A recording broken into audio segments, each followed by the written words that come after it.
more breaking news. Israeli Defense Minister Israel Katz has threatened to strike Hezbollah hard in retaliation for an attack that the Lebanese armed group launched at Israel as a counter-response to the killing of Iran's supreme leader Ayatollah Ali Khamenei.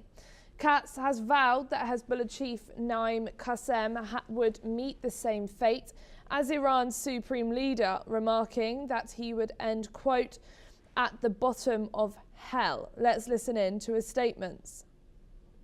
אנחנו נפגע בחיזבאללה באופן קשה, ונעים קאסם, יושב ראש ארגון הטרור חיזבאללה, יגלה שמי שהולך בדרכו של חמינאי מסיים כמו חמינאי בתחתית הגיהנום.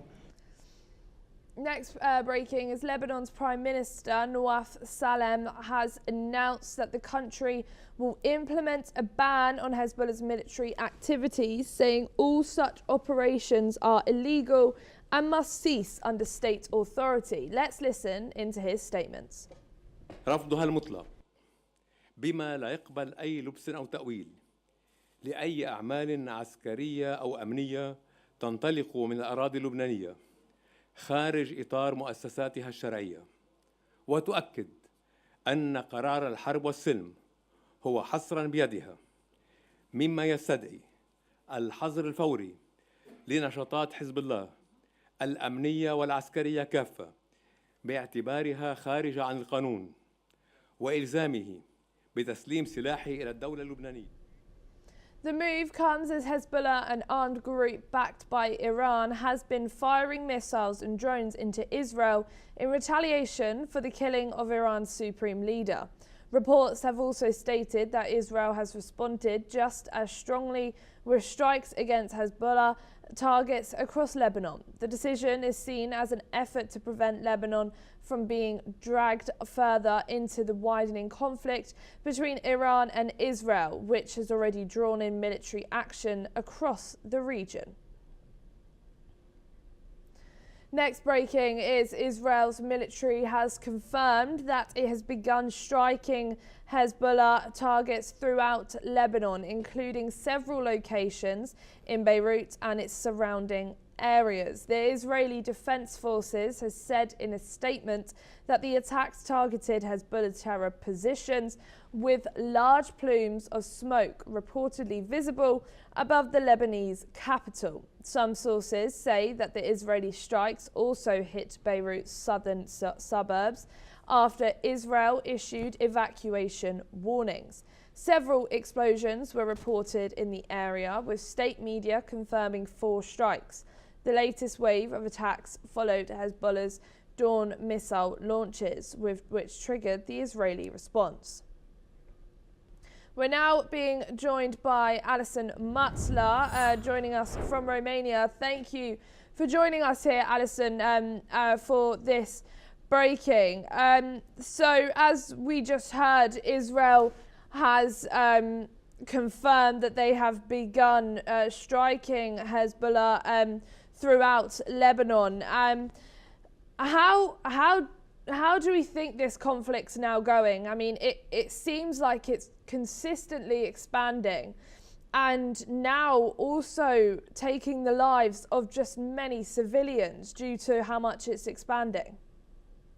Well, I mean, that's why I think Donald Trump left it until the end of February to actually launch this attack, because it was so complicated. And what we've seen in the first 3 days has shown how easily it can spiral out of control, both in the way that Israel and the US are targeting, perhaps legitimate targets like military targets, but also schools. Was that a mistake? I assume it must have been a mistake, but this is what happens in war. And then we have Iran retaliating against its Arab neighbors, and we have complete chaos. We have flights grounded, cancelled, people stranded there. We have the oil prices going up. We now have a separate strand to this war with Israel is attacking Hezbollah in Lebanon. Of course, it is part of the wider war because Hezbollah is backed by Iran, and Iran sees Israel as its mortal enemy. policy and doesn't think it should exist. So these are long-held desires and military aims by Israel is to neutralize Hezbollah. And I see now that Lebanon itself, the Lebanese government, wants to distance itself from Hezbollah. It doesn't want to become. It is a target. 31 people have died. What we've heard in Lebanon today, and it doesn't want itself to become a target because that will also lead to civilian deaths. So it's taken these strikes for a country like Lebanon to distance itself from this terrorist group, Hezbollah. But as I said, the conflict is spiraling out of control. There are many strands: economic, political, military. We hear the U.S. Defense Secretary says he can't rule out boots on the ground. This is everything that Donald Trump said he wouldn't stand for. But, you know, we have an air war, but we know that an air war has limited success. However precise it is, and it has been very precise, it still is limited. And so we're hearing now, I think Donald Trump said yesterday that it will go on for perhaps 4 weeks, but we're not sure. But so much has happened in 3 days, and it's threatening to spiral out of control, like Cyprus, which is part of the European Union.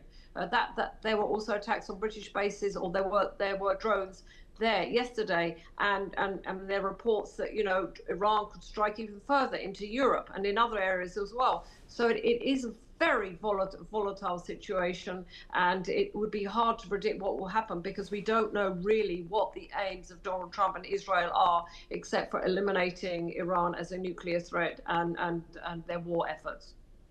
Thank you, Alison. Please don't go too far, as we'll be back with you shortly. More breaking news. In a recent briefing, Lebanon's Information Minister Paul Morkos has stated that the responsibility for the recent rocket attacks launched by Hezbollah against Israel rests with those who carried out the operation and not the Lebanese people. Quoting Lebanese President Joseph Aoun, Morkos has noted that Hezbollah's rocket fire launch had no justification, as it did not threaten either Israel or Lebanon. He has also emphasized that the actions of Hezbollah showed a disregard for the safety and interests of Lebanese and its people. Let's listen in to his comments. ما جرى صباح اليوم من إطلاق صواريخ هل هدد إسرائيل أم لبنان؟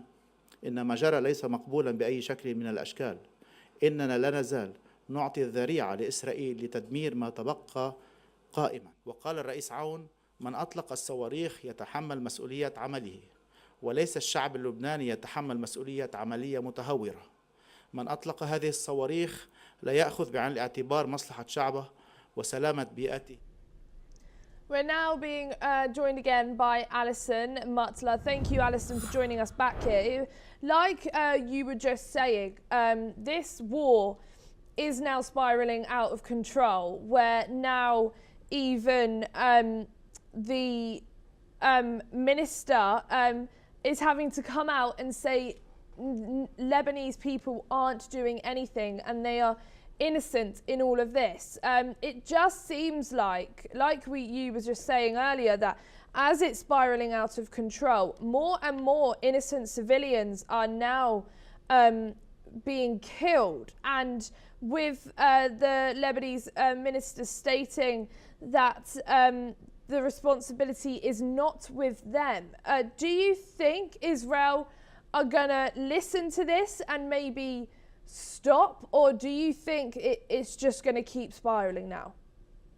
I think Lebanon is desperately trying to disassociate itself totally from Hezbollah and saying this is separate, this has nothing to do with the